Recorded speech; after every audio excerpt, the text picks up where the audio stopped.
Dear friends, my self पवन कुमार। पिछले class में हमने इतिहास विषय के बारे में कुछ जानकारी लेने का प्रयास किया था, जिसमें प्रागैतिहासिक काल से संबंधित स्टोन एज के बारे में हमने कुछ जानकारी प्राप्त की थी। इसमें पुरापाषाण काल, मध्यपाषाण काल और नवपाषाण काल के विषय में जानकारी प्राप्त करने का सार्थक प्रयास किया था। इस क्लास में उसी क्रम को आगे बढ़ाते हुए हम नवपाषाण काल से ताम्रपाषाण काल की ओर मानव सभ्यता के विकास क्रम को देखेंगे और आज ताम्रपाषाण काल के विषय में कुछ जानकारी प्राप्त करने का प्रयास करेंगे।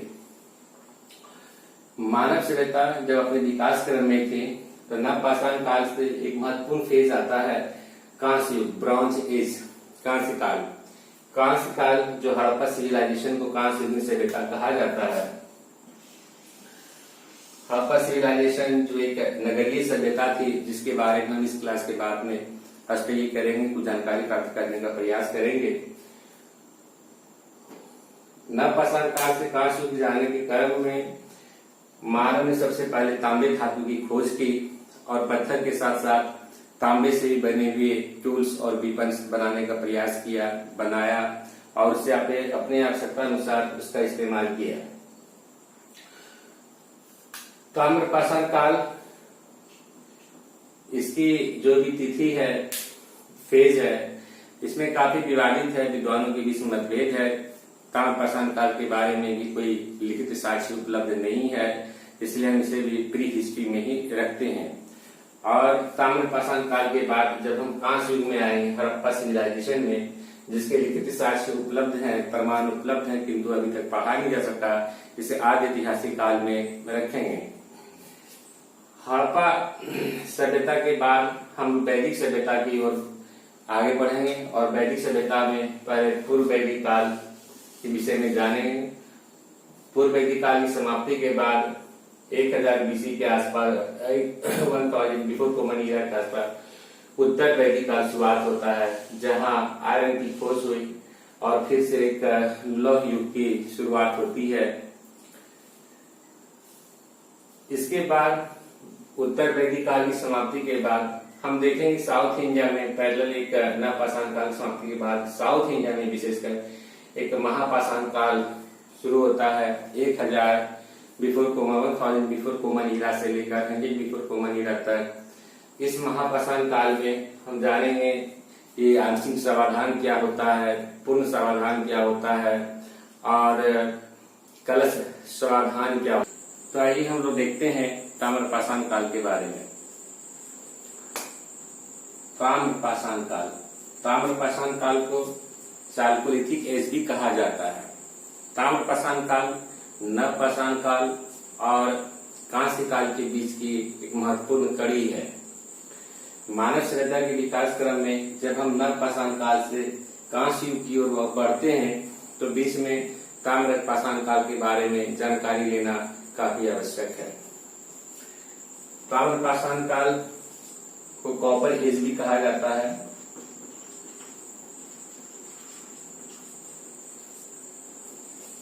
लगभग 5000 before common era, 5000 before common era हमें एक धातु की खोज की, इसका नाम था तांबा।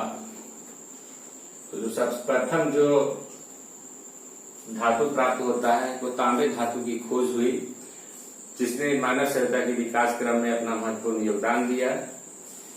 और पत्थर के अतिरिक्त हमने तांबे से भी आवश्यकता अनुसार टूल्स और वेपन्स बनाने का कार्य प्रारंभ किया। ताम्रपाषाण काल 2 शब्दों से मिलकर बना है, ताम्र और पाषाण।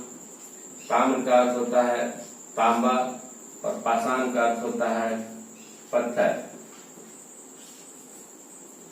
अर्थात मानव सभ्यता के विकास क्रम का वो हिस्सा जहां हम तांबा और पत्थर दोनों के बने हुए टूल्स और वेपन्स प्राप्त होते हैं, वो ताम्रपाषाण काल कहलाता है। ये ट्रांजिशन फेज था। नवपाषाण काल की जब समाप्ति हो रही थी तांबे धातु की खोज हुई और तांबे धातु से हमने बहुत सारे टूल्स और वेपन्स बनाए। ताम्रपाषाण दो शब्दों से नाम बना है, चालको एंड लिथिक। एक ग्रीक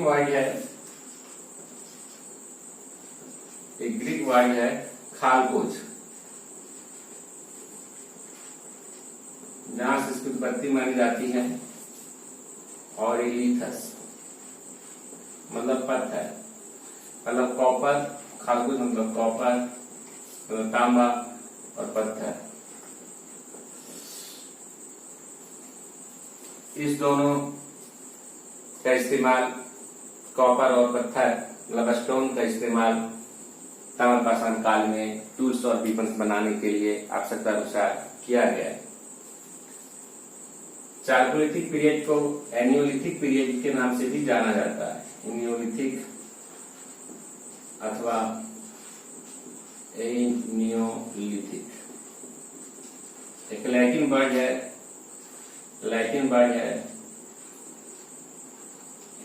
एनियस, इसका मतलब होता है ऑफ कॉपर, मतलब कॉपर का, ऑफ कॉपर, एक लैटिन वर्ड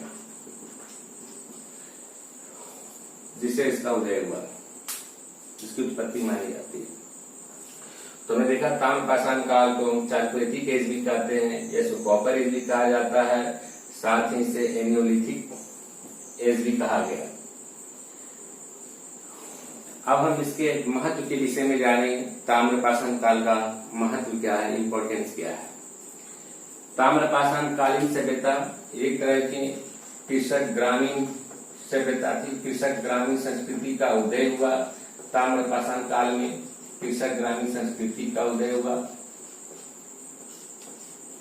अर्थात ताम्रपाषाण काल में कृषक समुदाय का विकास हुआ। जब हमने देखा नवपाषाण काल में ही हमने कृषि प्रारंभ कर दिया, और ये ताम्रपाषाण काल आते आते काफी बड़े क्षेत्र में फैल गया, और वहां कृषि समुदाय का उदय हुआ, कृषक लोग रहने लगे, कोलोनाइजेशन बढ़ा, लोग कोलोनाइजेस हुए, छोटी छोटी बस्तियां बनने लगी। घर जो पहले बहुत दूर दूर रहते थे वो नजदीक नजदीक अपना झोपड़ी बनाने लगे, जो भी कच्चे ईंटों के मकान है वो नजदीक नजदीक बनाने लगे। तो इस तरह से कृषक समुदाय का उदय हुआ। ये एक तरह की ग्रामीण संस्कृति थी, इस तरह की ग्रामीण संस्कृति का उदय हुआ। आधुनिक कर्मकांड और आचार व्यवहार की शुरुआत हुई। आधुनिक कर्मकांड और आचार व्यवहार की शुरुआत हुई। शवों को दफनाने में भी विभिन्नता पाई जाती है इस काल में। इस काल का और भी काफी महत्व है। इस समय हमने एक नया देखा, एक पेंटेड पोटी जो बर्तन बना है, ये इस पीरियड की विशेषता थी, जिसकी नई शुरुआत हुई। चक्की का आविष्कार नवपाषाण काल में हो चुका था। कुम्हार उस चाक पर मिट्टी के बर्तन बनाते थे। तो व्हील टर्न पोट्स की शुरुआत वो ताम्रपाषाण काल में माना जाता है, जिससे लोटा, थाली, जो अनाज रखने के लिए बर्तन, स्टोरिंग के लिए, कुकिंग, खाना बनाने के लिए, कुकिंग पर्पज से, पानी पीने के लिए लोटा, ड्रिंकिंग पर्पज से, या फूडिंग के लिए थाली वगैरह, ये सारी चीजें ताम्रपाषाण काल में बनाया जाने लगा। तो ये हम देखते हैं कि ताम्रपाषाण काल की ये सब कुछ मुख्य विशेषताएं हैं। अब हम देखेंगे ये जो ताम्रपाषाण काल है, इस देश के कई रीजन में फैले हुए थे, कई क्षेत्रों में फैले हुए थे। खासकर इस ताम्रपाषाण काल में लोग नदियों और पहाड़ों के किनारे रहना ज्यादा पसंद करते थे, या उसमें निवास करते थे। उनका वही निवास था, नदी किनारे। वहां थ्रू आउट भारतीय महाद्वीप में ये फैले हुए थे। उत्तर में उत्तर प्रदेश के इलाहाबाद के आसपास पूरब में बंगाल और उड़ीसा के आसपास, पश्चिम में गुजरात और हरियाणा, और दक्षिण में आंध्र प्रदेश, महाराष्ट्र, आंध्र प्रदेश तक इनका विस्तार देखने को पाया जाता है। इसके अलावा ताम्रपाषाण काल में कई संस्कृतियां अलग अलग क्षेत्रों में डेवलप हुई, खासकर राजस्थान, मध्य प्रदेश और महाराष्ट्र। राजस्थान में आहार संस्कृति का विकास हुआ।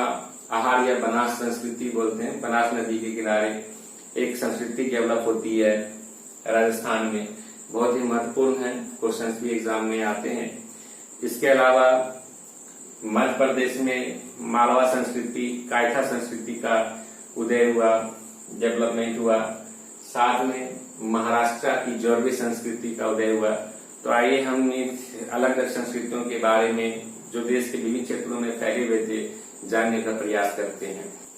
भारतीय उपमहाद्वीप में ये विभिन्न क्षेत्रों में ताम्रपाषाण काल में कई संस्कृतियों का जन्म होता है। स्थानीय लेवल पर, स्थानीय तौर पर कई केंद्र बने, उसके बारे में हम लोग जानने का प्रयास करते हैं।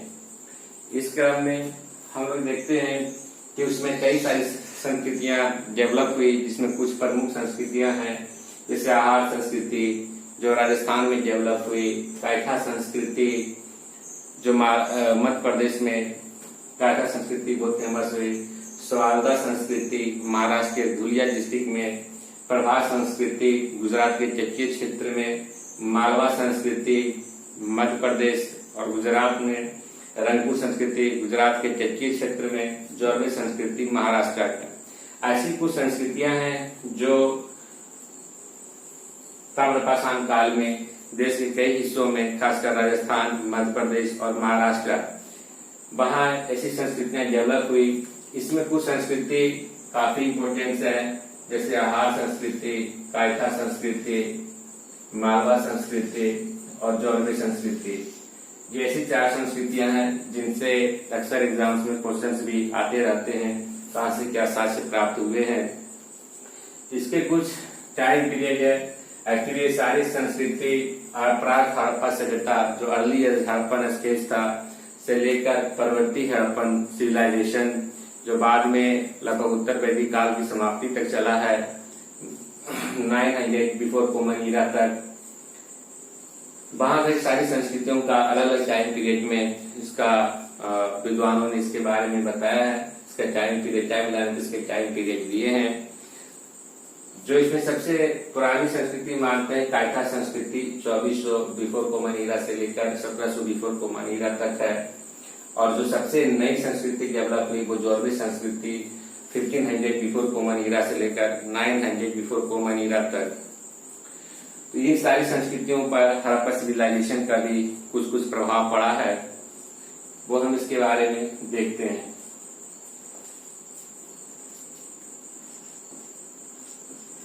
पहला डेवलपमेंट हुआ राजस्थान। राजस्थान की जो प्रमुख संस्कृति थी आहार संस्कृति, या इसको बनास संस्कृति भी कहा जाता है। बनास नदी के किनारे इस संस्कृति का उदय हुआ, इसलिए इसे बनास संस्कृति के नाम से भी जाना गया। ये उदयपुर के यह संस्कृति राजस्थान के उदयपुर के आसपास था।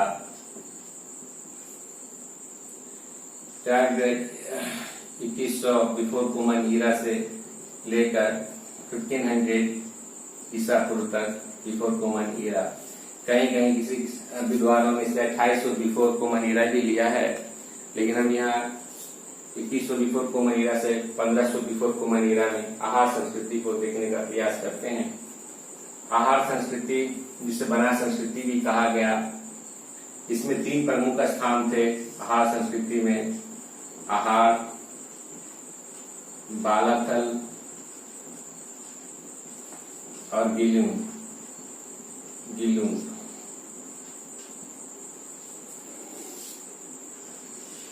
आहार, ये 3 स्थान हैं जहां आहार या बनास संस्कृति राजस्थान में काफी फेमस हुई आहार संस्कृति के नाम से।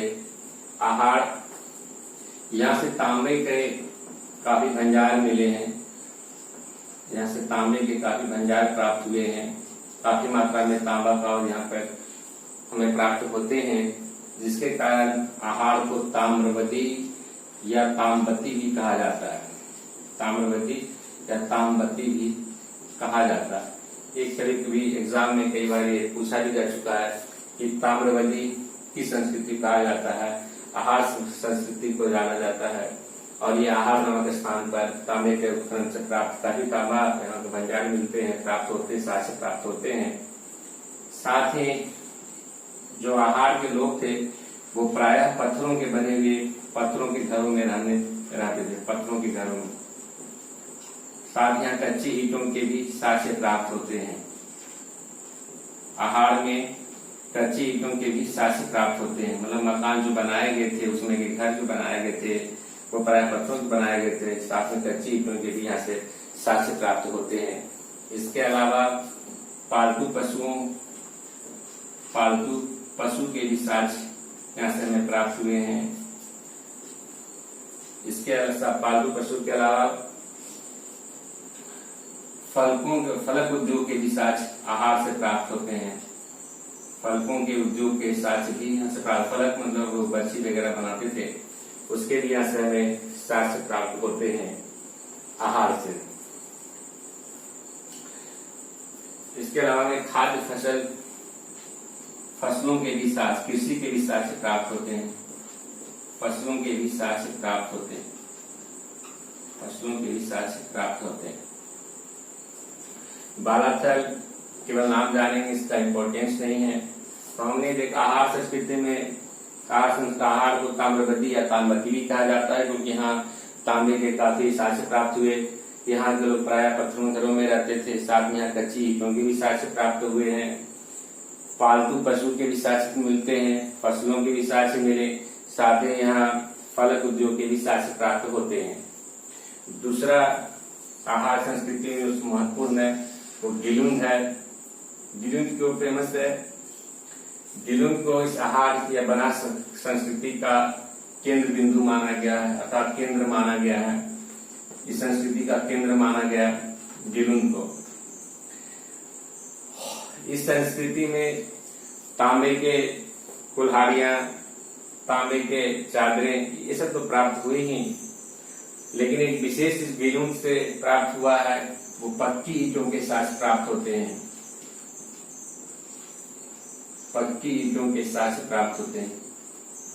पक्की ईंटों के साक्ष्य जो हमें प्राप्त होते हैं वो गिलुन से प्राप्त होते हैं। आहार संस्कृति में हमें कच्ची ईंटों के साक्ष्य प्राप्त हुए थे, लेकिन गिलुन से हमें पक्की ईंटों के साक्ष्य प्राप्त हुए हैं। और इसके अलावा यहाँ से हमें अग्निकुंज के भी साक्ष्य प्राप्त होते हैं। अग्निकुंज के भी हमें साक्ष्य प्राप्त होते हैं। अग्निकुंज के लिए हमें साक्ष्य गिलुन से प्राप्त होते हैं। तो ये कुछ जानकारियां थी आहार या बना संस्कृति के बारे में। हम अब इसके बाद में कायथा संस्कृति के बारे में जानेंगे, जो मध्य प्रदेश की तो दो महत्वपूर्ण संस्कृतियों में से एक है कायथा और मालवा। ये दो संस्कृतियों के बारे में हम जानने का प्रयास करते हैं। हमने भी आहार संस्कृति के बारे में देखा, अब हम मध्य प्रदेश की मालवा संस्कृति और कायथा संस्कृति के बारे में देखते हैं। मध्य प्रदेश के दो प्रमुख ताम्रपाषाणकालीन संस्कृति के बारे में देखते हैं। एक मालवा संस्कृति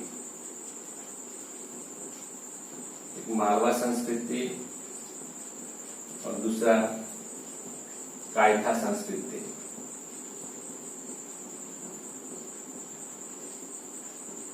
इन सभी संस्कृतियों में कायथा संस्कृति सबसे पुरानी संस्कृति मानी गई है। 2400 बिफोर कॉमन ईरा से लेकर 1700 बिफोर कॉमन ईरा तक का समय माना गया है। और मालवा संस्कृति 1900 बिफोर कॉमन ईरा से लेकर 1400 बिफोर कॉमन ईरा तक माना गया है। मालवा संस्कृति नर्मदा और उसके सहायक नदी के किनारे ये संस्कृति सहायक नदियों के किनारे, ये संस्कृति फली फूली मालवा संस्कृति। जबकि कायथा संस्कृति चंबल नदी और उसकी सहायक चंबल और उसकी सहायक नदियों के किनारे इस संस्कृति का विकास हुआ। मालवा संस्कृति के जो प्रमुख स्थल रहे हैं मालवा, नर्मदा और नर्मदा टोली। मालवा, नर्मदा और नर्मदा टोली।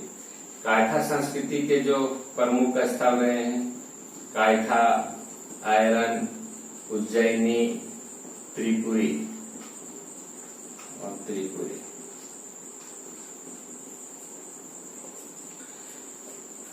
मालवा संस्कृति में जो सबसे प्रमुख मालवा संस्कृति का था वो मृदवास। ताम्रपाषाण कालीन समय में जो सब उत्कृष्टम मृदवान के जो साक्ष्य प्राप्त हुए हैं, उत्कृष्टम वो हमें मालवा संस्कृति से प्राप्त होते हैं।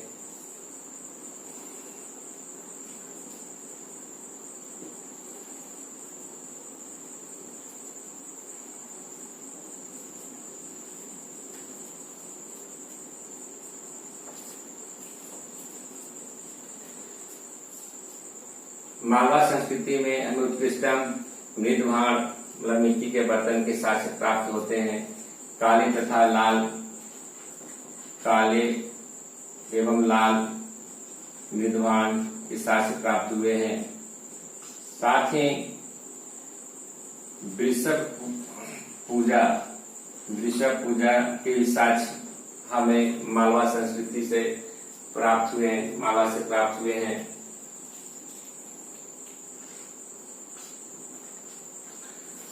और कताई एवं बुनाई जो स्पिनिंग एंड कताई एवं बुनाई स्पिनिंग एंड वीविंग, कताई एवं बुनाई के साक्ष्य भी हमें मालवा से प्राप्त हुए हैं।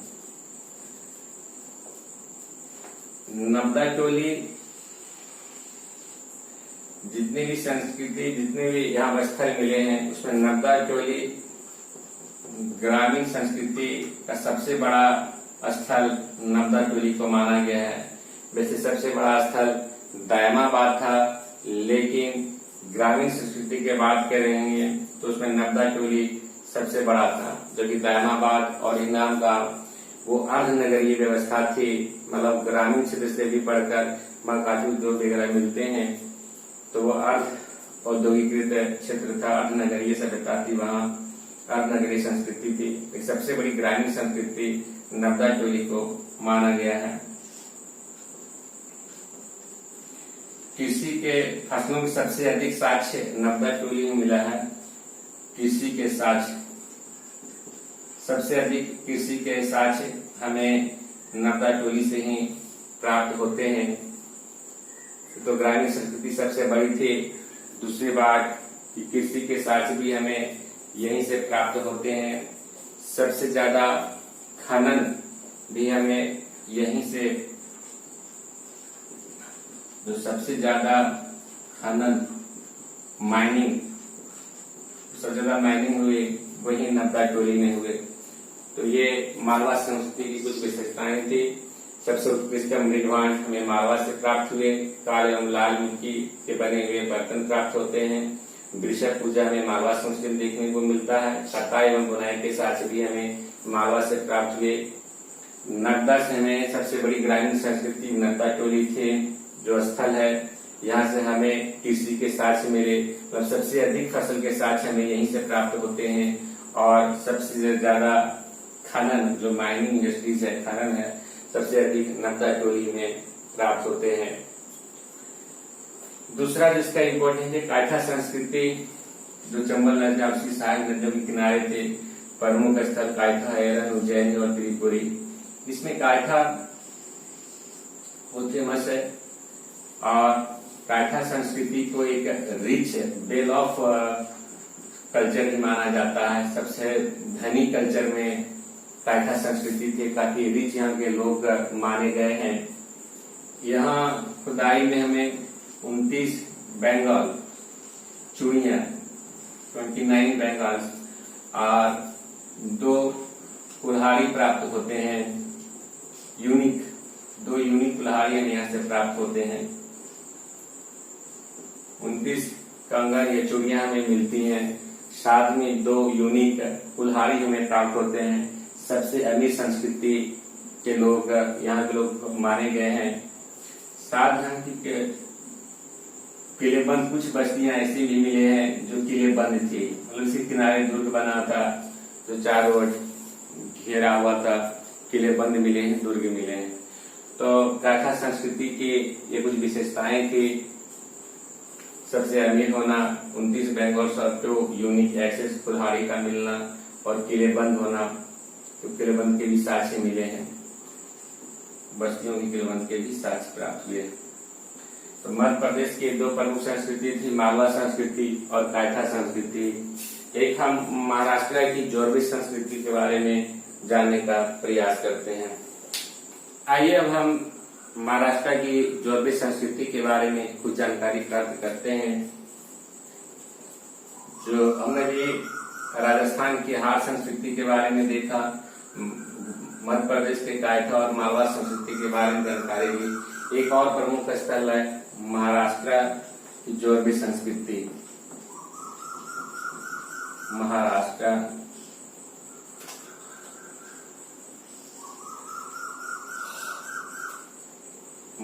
की जोरबी संस्कृति।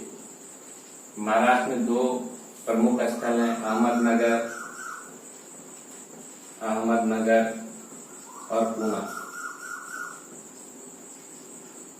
पुणे। इन दोनों के पास ये संस्कृति का उदय हुआ, जोरबी संस्कृति। सबसे नवीन संस्कृति जो हमें प्राप्त हुआ वो जोरबी संस्कृति प्राप्त हुई लगभग 1500 बिफोर कॉमन ईरा से लेकर 900 बिफोर कॉमन ईरा तक का इसका समय माना गया है जोरबी संस्कृति का। अहमदनगर के पास 2 प्रमुख स्थल हमें प्राप्त होते हैं, एक नेवासा और दूसरा दायमाबाद। पुणे के पास हमें जो स्थल मिले हैं, चंदौली, सोनगांव और इनाम गांव।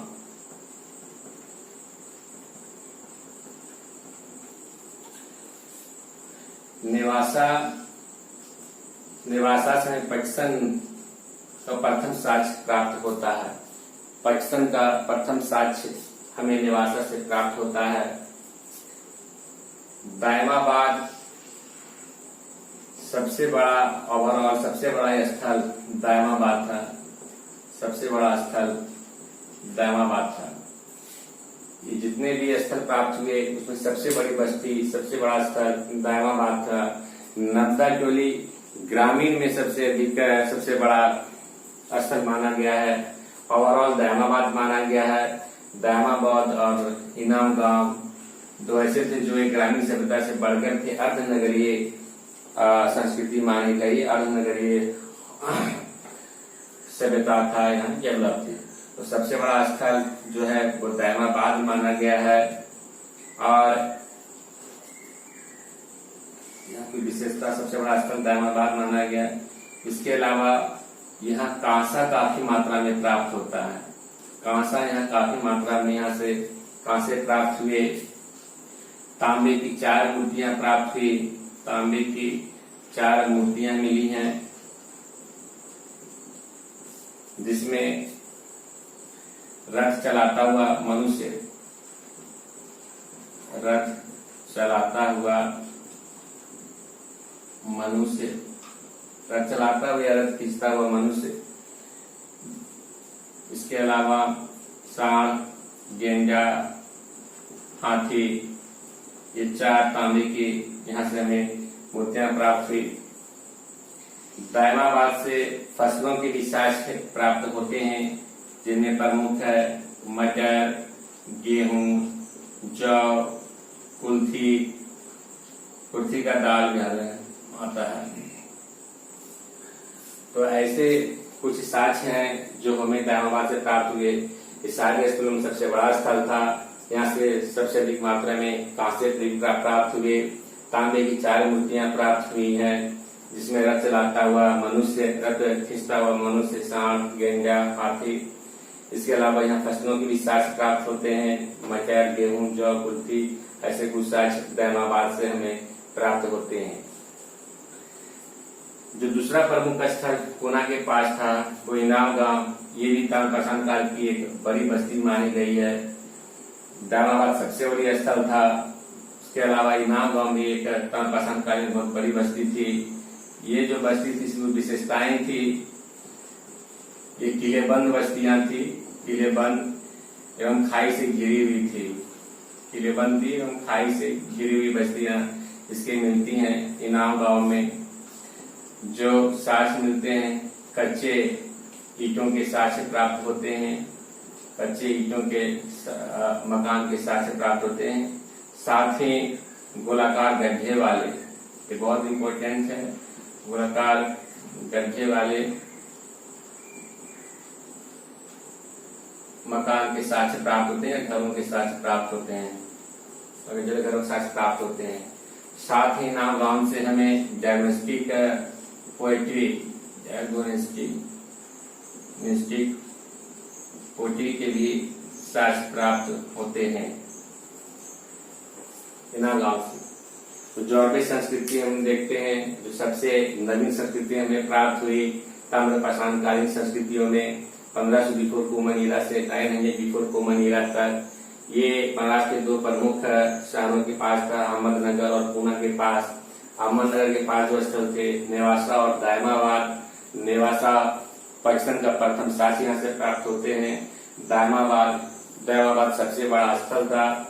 साथ ही यहाँ से कांसे के काफी साक्ष्य प्राप्त हुए हैं। तांबे की 4 मूर्तियां मिली, रथ हाँकता हुआ आदमी, साथ में सांड, गेंडा और हाथी के भी साक्ष्य प्राप्त हुए हैं। साथ यहाँ फसल के भी साक्ष्य प्राप्त हुए हैं, जैसे मटर, गेहूं, जौ और कुल्थी के। दूसरा जो शहर पुणे के पास में चंदौली, सोनगांव और इनाम गांव है। इनाम गांव भी ताम्रपाषाण काल की एक बड़ी बस्ती मानी जाती है। इससे जो घर बने वो किलेबंद और बस्तियां मिली, वो किलेबंद भी और खाई से घिरी हुई प्राप्त होती हैं। यहीं से कच्चे ईंटों के भी साक्ष्य मिले एवं गोलाकार गड्ढे वाले घर मिले। डायग्नोस्टिक पोएट्री यहाँ की विशेषताएं थी। तो ये इसके अलावा सवालदा संस्कृति महाराष्ट्र की धुलिया डिस्ट्रिक्ट के पास में थी। 2300 बिफोर कॉमन इरा से 2000 बिफोर कॉमन इरा तक। प्रभास संस्कृति गुजरात के प्रभास नदी किनारे में स्थित गुजरात के जैसे क्षेत्र में ये संस्कृति हमें प्राप्त होती है। तीसरा रंगपुर संस्कृति, रंगपुर भी हमें गुजरात के कच्चे क्षेत्र से ही प्राप्त होते हैं। तो ऐसे कुछ इम्पोर्टेंट संस्कृतियां थी, सबसे पुरानी गाथा और सबसे नई जॉर्बे संस्कृति। तो हमें यहाँ ताम्रपाषाण कालीन कुछ संस्कृतियों के बारे में जानकारी प्राप्त की।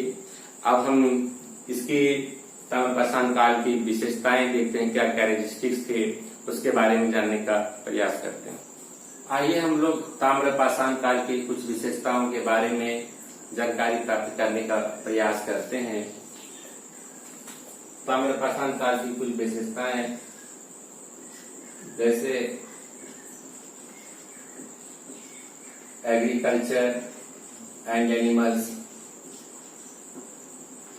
क्या खास था ताम्रपाषाण काल में? टूल्स एंड वीपन्स, औजार हथियार।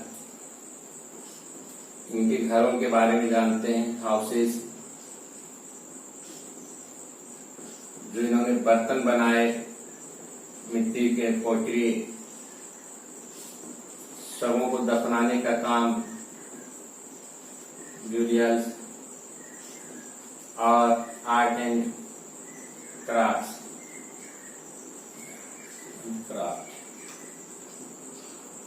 हम ताम्रपाषाण काल की कुछ विशेषताओं के बारे में जानते हैं। एग्रीकल्चर एंड एनिमल्स फार्मिंग ताम्रपाषाण काल की एक प्रमुख विशेषताएं थी, लेकिन फार्मिंग के साथ साथ लोगों ने हंटिंग करना नहीं बंद किया था। उसमें भी लोग शिकार करते थे, मछली पकड़ना इनका एक पेशा था। खाद्य के रूप में खाने पीने में मछली का भी प्रयोग कर रहे थे। और फार्मिंग एक्चुअली ये हंटिंग, फिशिंग एंड फार्मिंग, ताम्रपाषाण के लोग इन तीनों चीजों पर सर्वाइव कर रहे थे मुख्य रूप से। उन्होंने जानवरों को पालतू बनाना शुरू किया, मुख्य रूप से भेड़, बकरी, शीप, गॉड, कुछ कैटल जैसे गाय, भैंस, बैल, बफेलो, पिग्स, ये सब कुछ प्रमुख हैं जिनका इन्होंने पालतू बनाया और इनका उपयोग मांस उत्पादन के लिए करने लगे, खाने में प्रयोग करते थे। इसके भी साक्ष्य प्राप्त हुए हैं कि मवेशियों के बीच ये इस्तेमाल करते थे। साथ ही ऊंट के भी कहीं कहीं साक्ष्य मिलते हैं। कैमल, ऊंट के भी अवशेष प्राप्त हुए हैं, साक्ष्य प्राप्त होते हैं। मछली ईस्टर्न इंडिया में, फिशिंग का भी ईस्टर्न इंडिया में विशेषकर, वैसे तो कई जगह फिशिंग के भी साक्ष्य प्राप्त होते हैं, जिससे ये पता चलता है कि इनके भोजन में राइस और फिश ये भी मुख्य रूप से ये प्राप्त करते थे, खाने में इस्तेमाल करते थे। फार्मिंग में गेहूं, जौ, ज्वार, बाजरा, चावल, रागी, हरा और काला चना, मटर, ये सब इनके मुख्य फसल थे जो हमें ताम्रपाषाण काल में इसका ये उत्पादन करते थे। इसके अलावा एक जगह है नब्दा टोली, जो मैंने पहले ही बताया है, जहाँ से विभिन्न कृषि फसलों के साक्ष्य प्राप्त होते हैं। सबसे अधिक फसलों के साक्ष्य प्राप्त होते हैं नब्दा टोली से। और यहाँ बेर और अलसी के बीज, लिंसीड, इसके भी उत्पादन के साक्ष्य प्राप्त हुए हैं नब्दा टोली से। साथ में महाराष्ट्र और गुजरात का जो क्षेत्र था, वहां से जहां भी ब्लैक सॉइल थे, वहां ज्यादा मात्रा में कॉटन भी हमें प्राप्त हुए। कपास का उत्पादन इन्होंने किया और हमें कताई और बुनाई के भी साक्ष्य प्राप्त होते हैं। कताई और बुनाई के भी साक्ष्य प्राप्त हुए हैं। कताई और बुनाई के भी हमें साक्ष्य प्राप्त होते हैं। ये कुछ विशेषताएं थी इस समय के। Sheep, God, cattle, buffalo, pig, ये सब लोग पालतू बनाए और इनके बीफ खाते भी थे, मांस। कैमल, उनके भी साक्ष्य प्राप्त हुए हैं। फिशिंग के साक्ष्य प्राप्त होते हैं। चावल के भी साक्ष्य प्राप्त हुए हैं कि चावल और मछली इनके मुख्य भोजन में रहा हो। साथ में गेहूं, जौ, ज्वार, बाजरा, चावल, रागी, हरा, काला चना, मटर, ये सब सारी लोग खाद्य फसलों के रूप में इसका उत्पादन कर पा रहे थे। नब्दा टोली से बैर और लिंसीड का भी साक्ष्य प्राप्त होते हैं। ब्लैक सॉइल से कॉटन, जो कपास मिला, जो कताई और बुनाई के लिए भी इसका इस्तेमाल करते थे।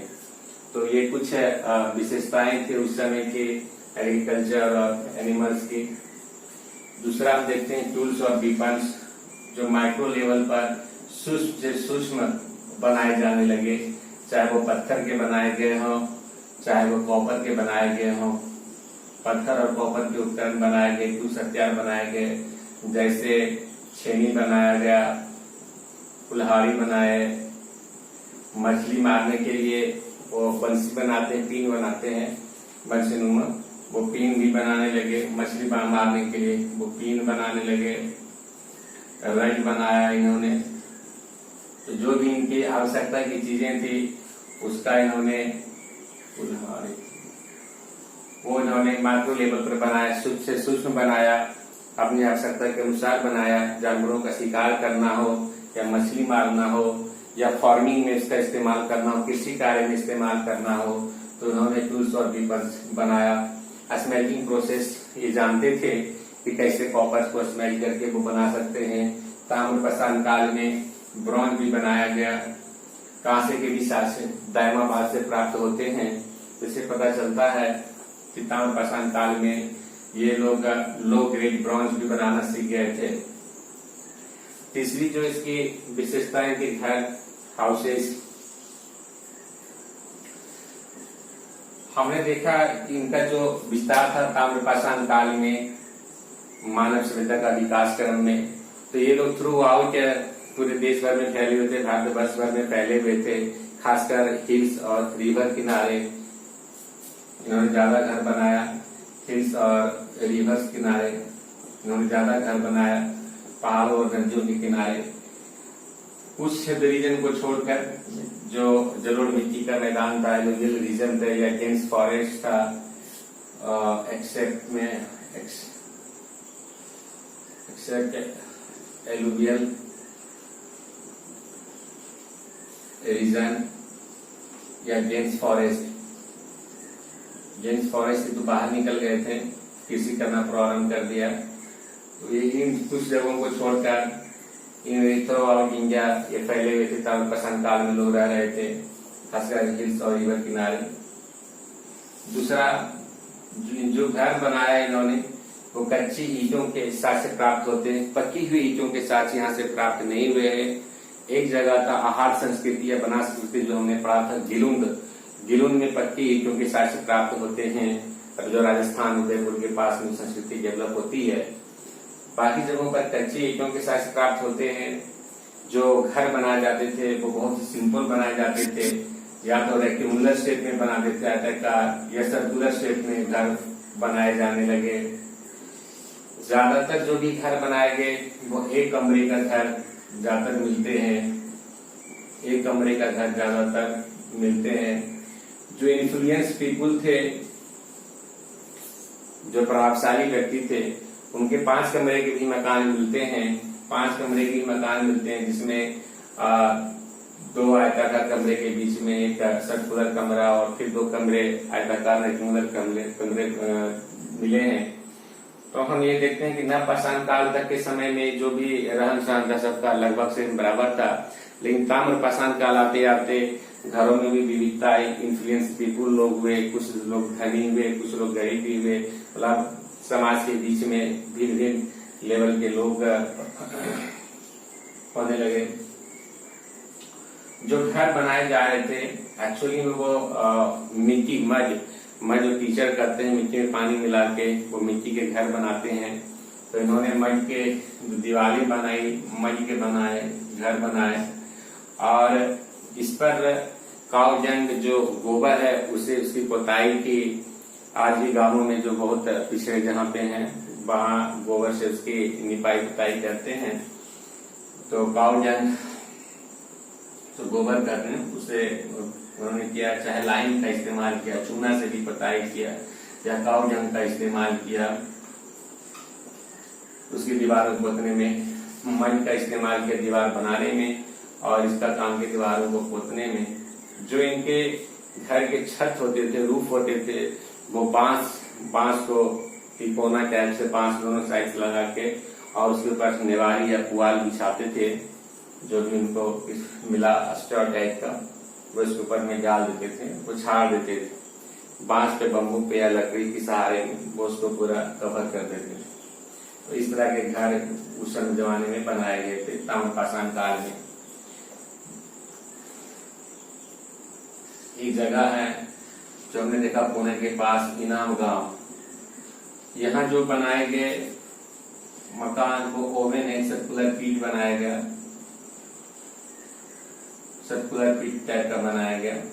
ओवन है सर्कुलर पीट टाइप के मकान जो हमें मिलते हैं वो इनाम गांव में मिलते हैं, ये बनाया गया। बस्तियां कई जगह किलेबंद मिली है, जैसे कायथा में कुछ बस्तियां किलेबंद मिली थी, इनाम गांव में भी किलेबंद मिली और खाई के तरफ मिली, इसके दूसरी तरफ। अब हम पोट्री के बारे में देखते हैं। यह काले और लाल मृद भांड काफी मात्रा में मिलते हैं। जो यहाँ का स्पेशलाइजेशन था, फर्स्ट टाइम जो पोट्री प्राप्त होते हैं काले और लाल मृद भांड मिले। कहीं कहीं गेरुए कलर के भी पोट्री मिले हैं और रेड गेरुआ कलर के भी हमें पोट्री प्राप्त होते हैं। इसके अलावा हम ब्यूरियल्स के बारे में देखते हैं। शवों को जमीन में नॉर्थ और साउथ डायरेक्शन, खासकर महाराष्ट्र रीजन में नॉर्थ साउथ डायरेक्शन में दफनाने की प्रचलन आई। नॉर्थ और साउथ डायरेक्शन में दफनाने का प्रचलन आया। नॉर्थ और साउथ डायरेक्शन में, साउथ इंडिया में ईस्ट वेस्ट डायरेक्शन में साउथ इंडिया में रखते थे। ईस्ट डायरेक्शन में सर और वेस्ट डायरेक्शन में पैर रहता था, जबकि महाराष्ट्र और अदर रीजन में मैक्सिमम नॉर्थ डायरेक्शन में सर और साउथ डायरेक्शन में इनके पैर रहते थे। इसको दफनाया गया। नेवासा एक जगह है महाराष्ट्र के पास में जहाँ पाकिस्तान के प्रथम शास्त्र प्राप्त होते हैं। वहां बच्चों को जो दफनाया गया उसमें गले में आभूषण काफी मात्रा में मिले हैं बच्चों में, तो दिखाते हैं कि वो एक अच्छे फैमिली से बिलोंग करते हैं। साथ में एक रीजन है कायथा रीजन में ब्यूरियल्स के साथ में जो शबगार थे उसके साथ साथ में 29 चूड़ियां और 2 कुल्हाड़ी भी मिलते हैं, यूनिक कुल्हाड़ी मिलते हैं कायथा रीजन में मिलते हैं। 29 बैंगल्स एंड 2 यूनिक एक्सेस, ये भी ब्यूरियल के साथ में यहाँ मिलता है। ये दिखाता है कि कायथा रीजन काफी वेल ऑफ था, काफी धनी वहां के लोग रहे होंगे कायथा रीजन में।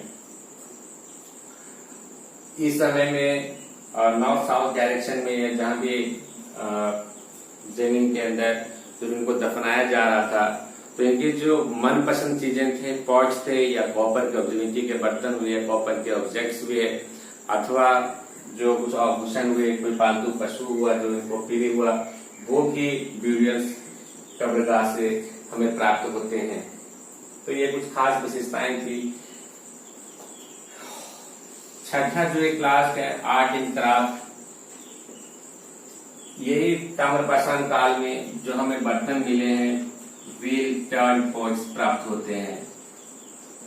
पोट्स मतलब कुम्हार चाक पर घुमाकर मिट्टी के अलग अलग तरह के बर्तन बनाते थे, कुकिंग के लिए, फूडिंग के लिए, ड्रिंकिंग के लिए या स्टोरिंग के लिए। कुछ खाना बनाना हो, चाहे उसमें फूडिंग करा के खाना खाना हो, चाहे अनाज का स्टोर करना हो, चाहे उसमें पानी रखना हो, चाहे पानी पीने के लिए लोटा थाली, ये सब चीजें, ऐसे कुछ विशेषताएं थी जो कुम्हार अपने चाक पर बनाता था। व्हील टर्न पोट्स जो बनाए गए मैक्सिमम लाल और ऑरेंज कलर के वो बनाए गए, जो प्रायः बनाए गए वो लाल और ऑरेंज कलर के पोट्स, लाल और ऑरेंज कलर के पोट्स जो भी बनाए गए उस समय। और इस लाल और ऑरेंज कलर के जो भी पोट्स बनाए गए उसके ऊपर में डिजाइन किया गया, लीनियर डिजाइन किया गया और अलग अलग शेप में उसको डेकोरेटेड किया गया लाल पेपर में कागज को जो कि डेकोरेटेड किया, जिसमें उस समय के जो वेजिटेशन थे, वर्ड्स थे, मतलब उसकी तस्वीरें बनाई गई वेजिटेशन के, वर्ड्स के, कुछ फलों के या एनिमल्स के। तो इसके ऊपर पटरी के ऊपर लीनियर डायग्राम बनाया गया है। ज्यादातर काले और लाल मिट्टी के ही बर्तन पाए जाते हैं जो ताम्रपाषाण काल में। इसके अलावा ये लोग आर्ट कॉपर स्मिथ एक्सपर्ट थे। कॉपर स्मिथ में ये एक्सपर्ट थे। साथ में लाइन मेकर्स चूना बनाने में भी काम करते थे, जो दीवारों को अपने घर बनाते थे मिट्टी के मट से और उसको पोतते थे। लाइन मेकर्स भी थे। या टेराकोटा आर्टिजन में भी ये लोग काफी एक्सपर्ट थे। टेराकोटा आर्टिजन में भी काफी एक्सपर्ट थे। कुछ उस समय के इन्होंने ऑर्नामेंट्स जो आभूषण बनाए वो बहुमूल्य पत्थरों के बनाए, जैसे कार्नेलियन, अस्टेटाइट, जेस्पर, इस तरह के बहुमूल्य पत्थरों के आभूषण भी यहाँ से प्राप्त होते हैं। कुछ लोग बोन्स जो हाथी के दांत हैं या कुछ फेमस जो भी जानवरों के हड्डियां थी उनके भी आभूषण देखने को मिलते हैं। साथ में कताई और बुनाई के भी साक्ष्य जो हमें प्राप्त होते हैं।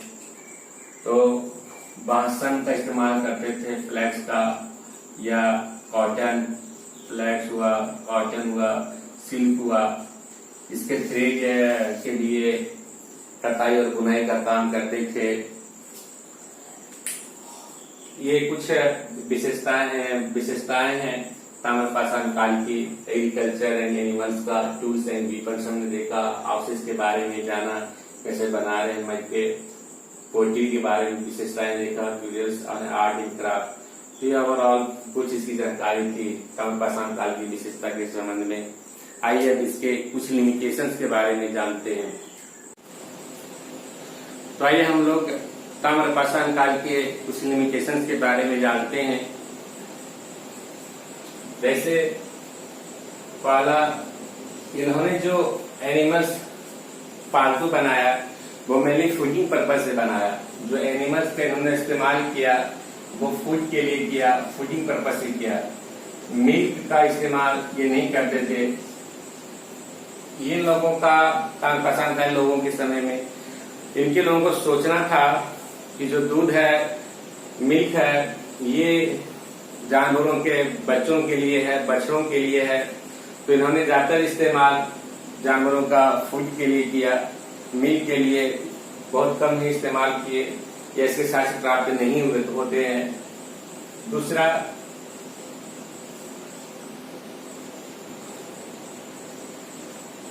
इस समय ताम्रपाषाण कालीन जो लोग हुए वो लंबी उम्र नहीं जी पाए, क्योंकि उसमें लैक ऑफ न्यूट्रिशन था। जो उनको प्रॉपर न्यूट्रिशन लेना था वो उन्हें पोषण वो शरीर को नहीं मिल पाया।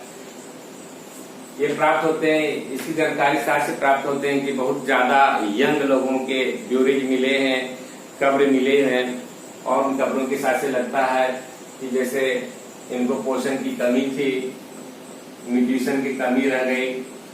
दूसरा, अगर कोई भी एपीजी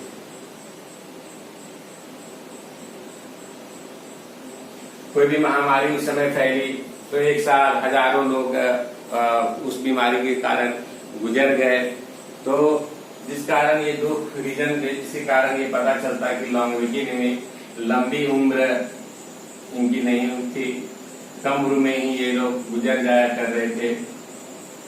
तीसरा, जो कल्टीवेशन था वो बहुत ज्यादा मात्रा में नहीं कर पाए।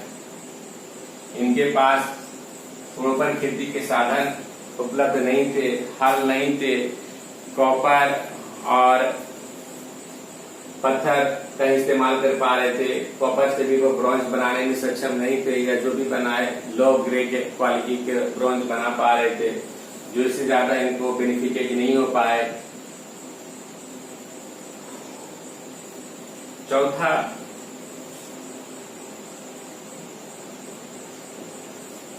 ब्रॉन्ज ये 2 LY का मिक्सर करना उस समय नहीं सीख पाए थे। कॉपर के साथ दूसरे ऑयल का कॉपर के साथ दूसरे मेटल्स का मिक्सिंग करके कोई नया मेटल या कोई नया 2 मेटल का करके कोई भी मिक्सिंग LY वगैरह मिश्र धातु वगैरह जो बना नहीं पाए, जिसके कारण बहुत ज्यादा इन्हें परेशानी आई और सभ्यता के विकास क्रम में ये पीछे रहे। बाद में जाकर फिर ब्रॉन्ज बनाया कॉपर में 3 जोड़ के।